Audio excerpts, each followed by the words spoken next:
নমস্কার, স্বাগতম সহজে শেখো স্কুলে। প্রিয় শিক্ষার্থী, আজ আমরা গণিতক ও গুণনীয়ক অধ্যায়ের নিজে করি অংশটুকু একসাথে অনুশীলন করব। তো চলো শুরু করা যাক। 4 দাগে আছে, নিচের সংখ্যাগুলোর মৌলিক গুণনীয়ক লিখি।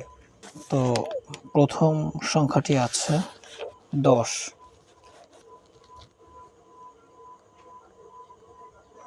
10-এর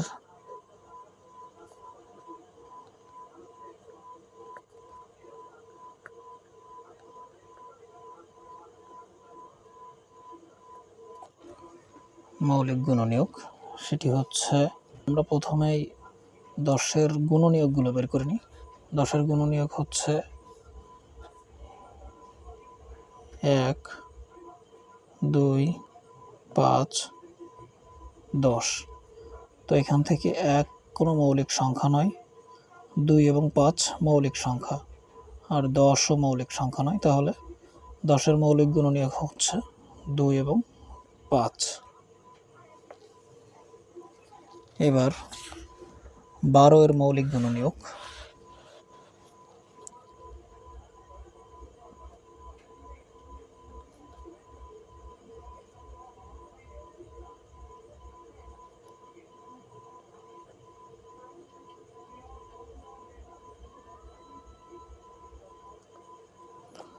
তো 12-এর মৌলিক গুণনীয়ক হচ্ছে, তো এরও প্রথমে আমরা গুণনীয়ক বের করে নেব। 1, 2, 3, 4, 6, 12।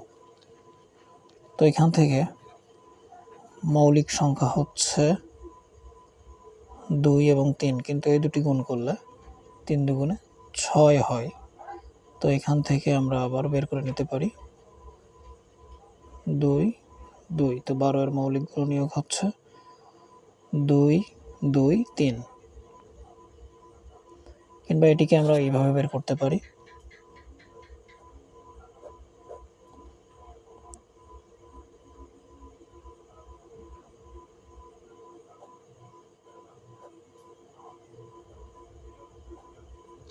তাহলে 3, 2, 2। এই হচ্ছে তিনটি মৌলিক সংখ্যা এখানে। তাহলে 12-এর মৌলিক গুণনীয়ক 2, 3, 2। তো এবার 15-এর মৌলিক গুণনীয়ক।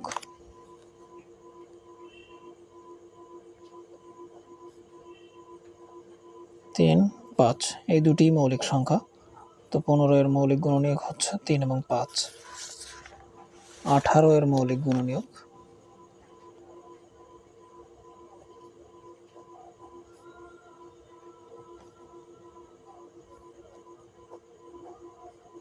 3, 6, 18।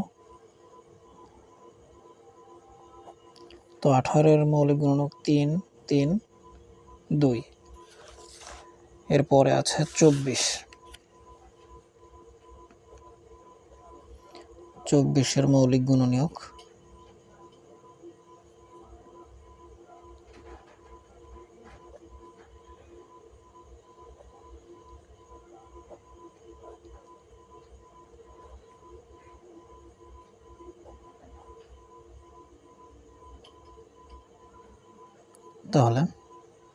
2, 2, 2, 3। 24-এর মৌলিক গুণনীয়ক 2, 2, 2 ও 3। এরপরে আছে 28। তো 28-এর মৌলিক গুণনীয়ক 14 দুগুণে 28, 7 দুগুণে 14। তো 2, 2 এবং 7 28-এর মৌলিক গুণনীয়ক। 5 দাগে বক্সের সংখ্যাগুলোর মধ্যে কোনটি মৌলিক ও কোনটি যৌগিক লিখি। তো এখানে যে সংখ্যাগুলো আছে এর ভিতর থেকে মৌলিক সংখ্যা এবং যৌগিক সংখ্যা আলাদা করতে হবে।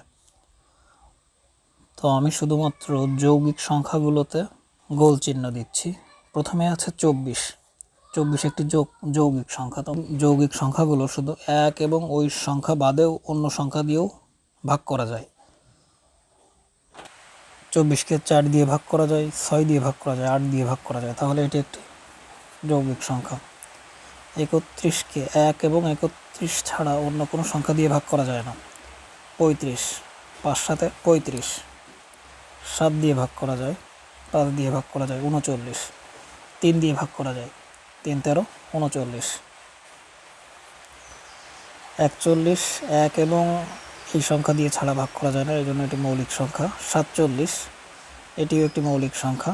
51 3 এবং 17 দিয়ে ভাগ করা যায়, এই জন্য একটি যৌগিক সংখ্যা। 56 জোড় সংখ্যা, এটি যৌগিক। 61 এটি 1 এবং 61 ছাড়া আর কোনো সংখ্যা দিয়ে ভাগ করা যায় না, মৌলিক সংখ্যা। 68 জোড় সংখ্যা। 73 এটিও একটি মৌলিক সংখ্যা। 75 5 দিয়ে ভাগ করা যায়। 81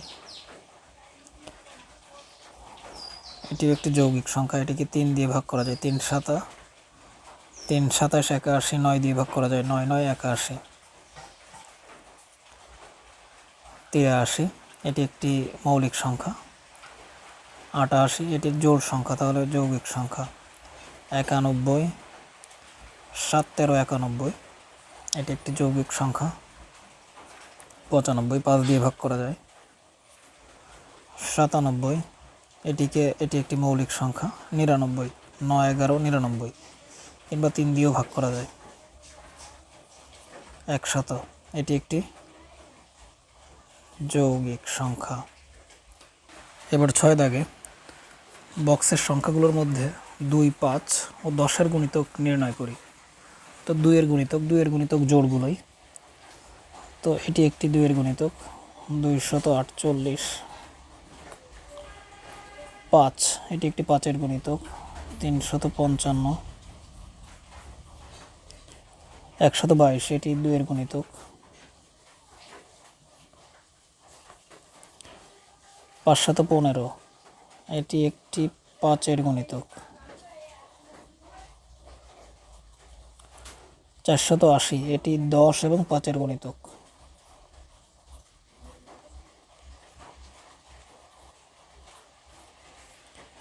912 এটি 2 এর গুণিতক।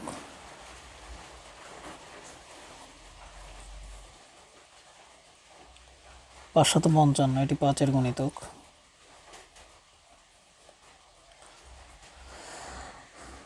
838 এটি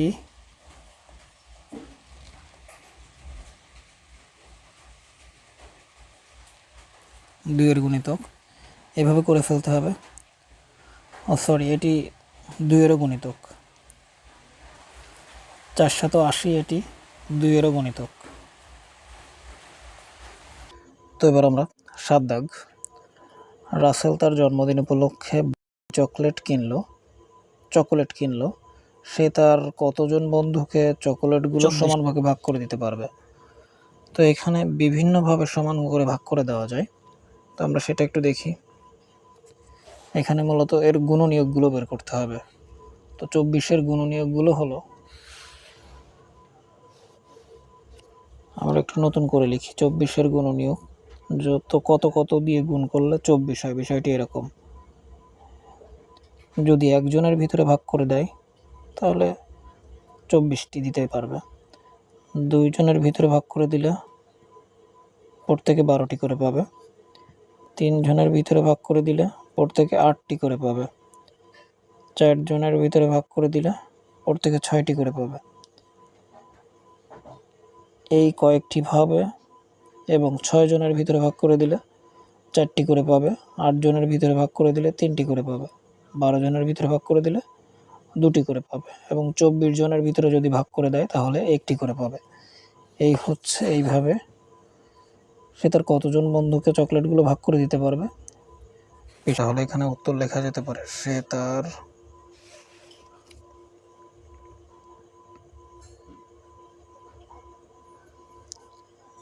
1 2 3 4 6 8 12 24 জন বন্ধুকে চকলেটগুলো সমান করে ভাগ করে দিতে পারবে।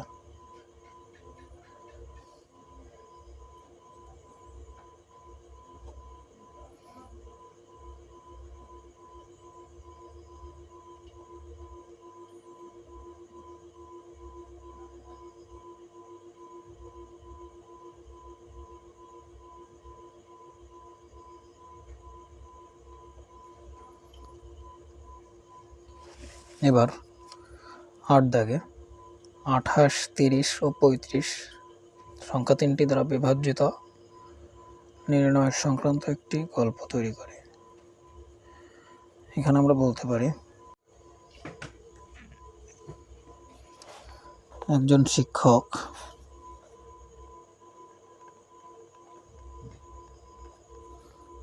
28, 30 এবং 35 জন শিক্ষার্থীর মাঝে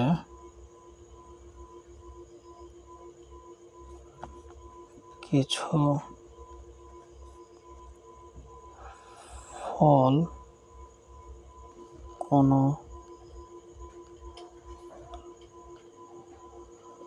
অবশিষ্ট না রেখে সমানভাবে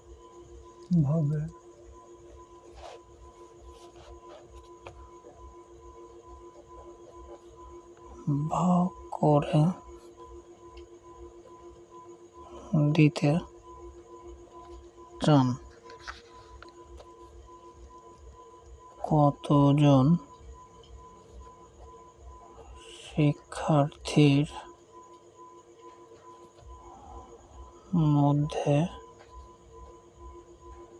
তিনি